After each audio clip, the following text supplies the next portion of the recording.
les sentiers du bonheur.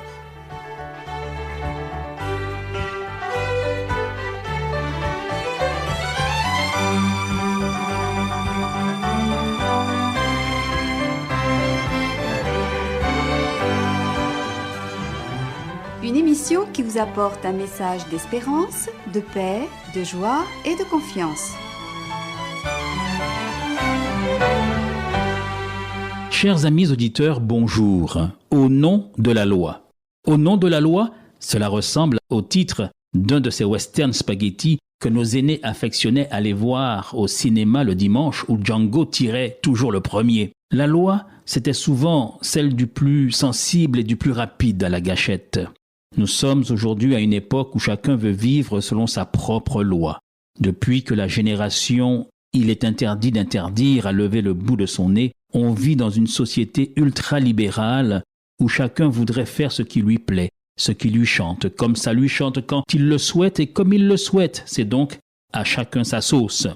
Il est vrai qu'avant mai 68, la société française était très corsetée, ligotée, bridée, asphyxiée par une morale plus ou moins hypocrite, car le bourgeois qui allait à la messe le dimanche ne trouvait pas grand-chose à redire de laisser Bobonne à la maison s'occuper de la nichée pour aller se détendre et se soulager dans quelques maisons closes ou aller s'égayer dans les rues aux chaudes ambiances, alors qu'à la tribune, ce même bourgeois fustigeait la mixité, le travail des femmes, le vote des femmes, jusqu'au rejet de l'avortement, déniant aux femmes le droit de disposer de leur corps, alors que dans le même temps, lui pouvait consommer, faire bonne chère, en faire commerce et se permettre de mépriser ces femmes à qui il reprochait, c'est un comble, d'être de petites vertus.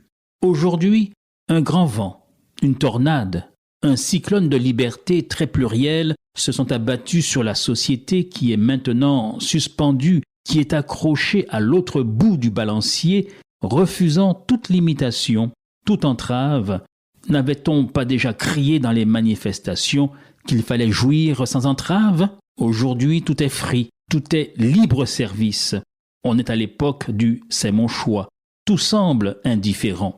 Il y a un moment que ce ne sont plus seulement les tenants de l'art qui l'affirment, mais on baigne en plein relativisme et le credo partagé est le suivant: le bon goût, c'est mon goût. Celui qui veut porter un complet jaune poussin, c'est son affaire. Et c'est parti pour les coupes de cheveux les plus extravagantes, sans parler de la dite liberté sexuelle. Mais jusqu'où peut-on aller dans la voie de cette supposée totale liberté? Plus de normes, plus d'impératifs, plus d'interdits, je suis enfin maître de mes choix. Tant qu'il s'agit de jouer à l'original en arborant la tenue de son choix, de ses rêves, de ses fantasmes, ce ne serait pas la première fois. À plusieurs reprises, la société a tenté de multiples bouleversements. Mais dans ce désir et ce besoin de faire la révolution, de tout changer, dans ce désir d'accéder à l'autonomie, voire à l'indépendance, dans ce désir de tuer le père vu comme castrateur, la société n'aurait-elle pas perdu ses repères? N'est-ce pas aller trop loin?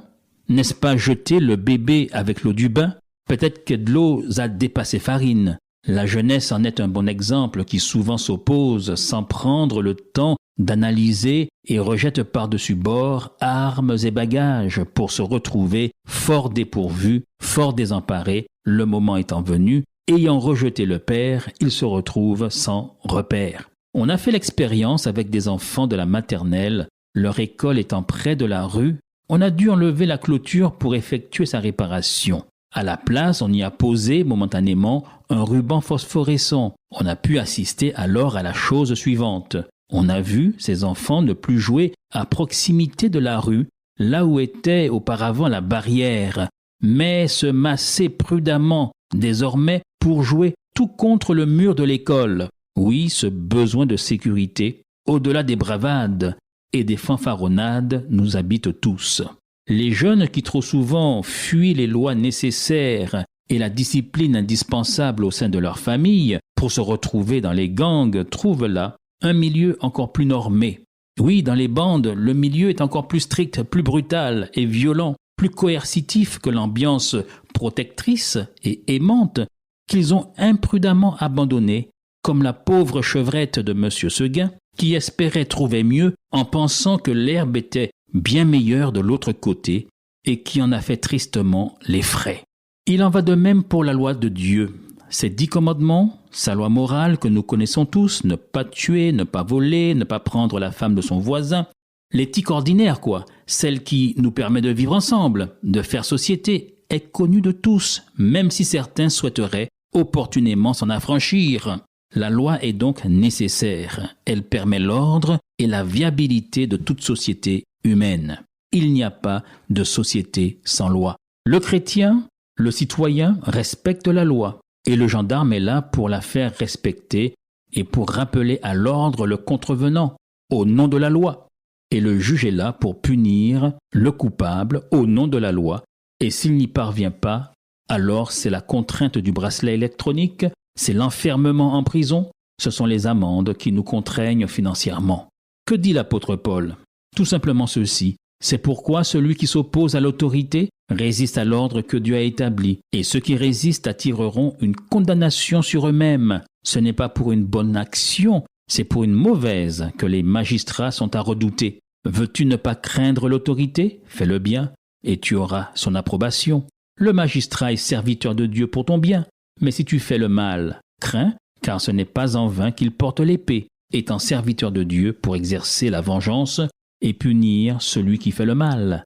Il est donc nécessaire d'être soumis non seulement par crainte de la punition, mais encore par motif de conscience.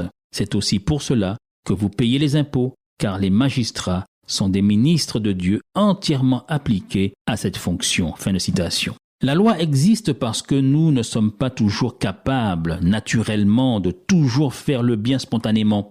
Notre nature corrompue par le péché nous pousse à transgresser, à abuser, à tromper, à tricher.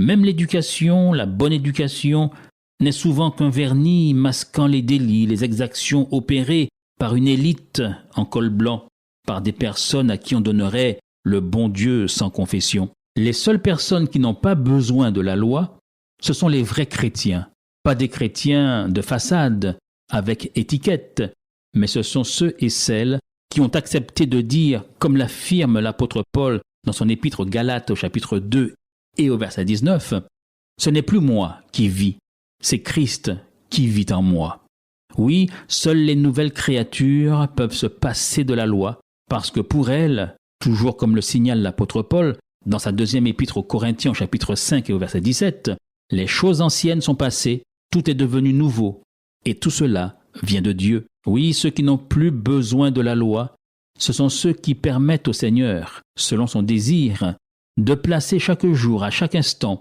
sa loi au fond de leur cœur. Quelle société plus sûre ce serait, car peut-on penser pouvoir placer un gendarme, un policier derrière chaque citoyen? Et qui serait le gendarme du gendarme? Si notre désir rencontre celui du Seigneur, alors voici ce qu'il promet, tel que l'affirme l'apôtre Paul dans son épître aux Hébreux, au chapitre 10, verset 16, reprenant les paroles du prophète Jérémie. « Voici l'alliance que je ferai avec eux. Après ces jours-là, dit le Seigneur, je mettrai mes lois dans leur cœur et je les écrirai dans leur esprit. » Comme c'est merveilleux, n'est-ce pas, de ne plus avoir besoin de la loi, de ne plus avoir besoin d'un maître, de ne plus avoir besoin d'un surveillant, d'un commandeur, de ne plus avoir besoin du fouet pour avancer dans la vie, mais d'être de l'intérieur mu, animé, habité par cette loi d'amour que nous avons acceptée, que nous avons fait nôtre, qui fait corps avec nous, qui fait partie de notre nouvelle nature de personnes converties, transformées.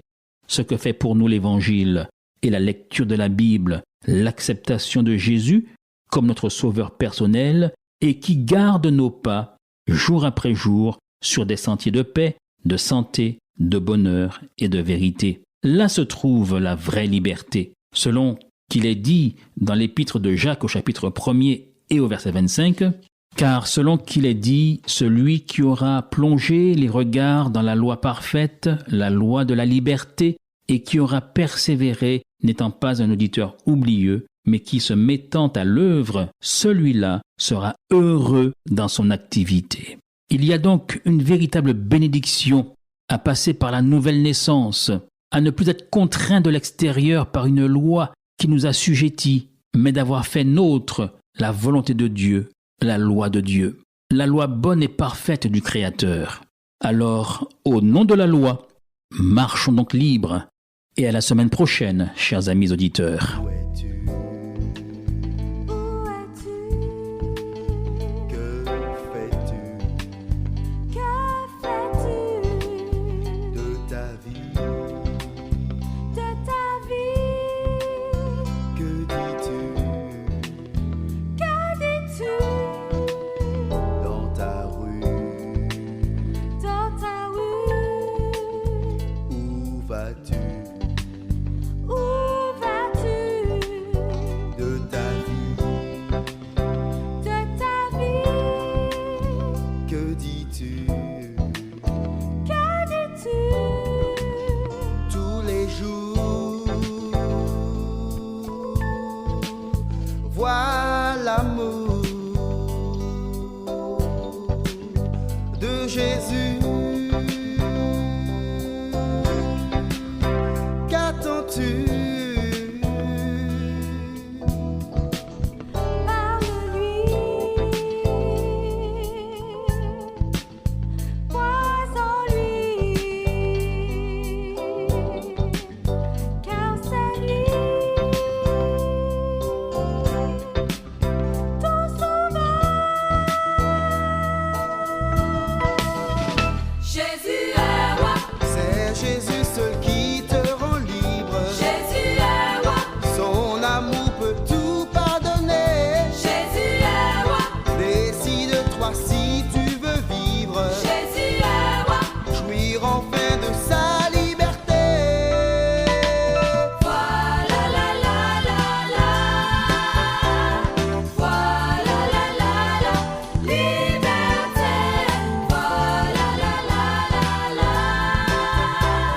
voilà la liberté. Voilà la la la la, voilà la la la, liberté. Voilà la la la la, voilà la liberté. C'était votre émission hebdomadaire Les Sentiers du Bonheur, un programme présenté par l'Église adventiste du 7e jour. Aimeriez-vous lire le texte de la causerie d'aujourd'hui? Demandez-le. Il vous sera envoyé gracieusement. Nous tenons également à votre disposition notre cours de Bible gratuit par correspondance. Nous le recommandons vivement à tous nos auditeurs. Écrivez-nous aujourd'hui même. Voici notre adresse. Boîte postale 50 97 282, Le Lamentin, CEDEX 2. Nous nous réjouissons à la pensée de vous retrouver à l'écoute la semaine prochaine à la même heure. À bientôt.